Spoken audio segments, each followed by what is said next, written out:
Կարմա բառը ծագում է սանսկրիտ լեզվի կրի արմատից, ինչը թարգմանվում է որպես արարք գործողություն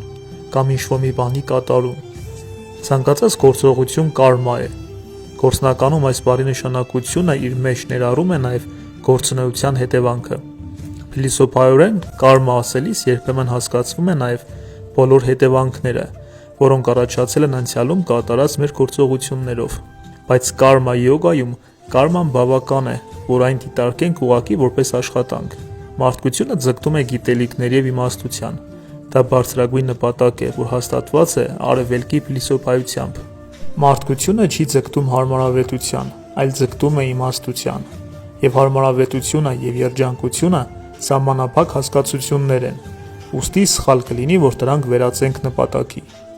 Աշխարհում բոլոր դժբախտությունների պատճառը հանդիսանում է մարդկային հիմարագույն ցանկությունները ներկայացնել որպես նպատակներ, ինչին ցավոք մարդիկ ձգտում են հետևել։ Անցնում է ժամանակ, և մարդը հայտնաբերում է, որ շարժվում է ոչ թե դեպի երջանկությունը, այլ դեպի իմաստությունը։ Եվ հարմարավետությունը և տառապանքը մեծ ուսուցիչներ են, և մարդիկ չարի միջոցով այնքան բան են ճանաչում, որ կան որ բարու։ Բավարարվածությունն ու տառապանքը անցնում են նրա հոգու առջևից,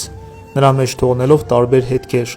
որոնք բոլորը միասին հավաքվում են մեկ տեղ, որին մենք անվանում ենք մարդու բնավորություն։ Ինչ է մարդու բնավորությունը,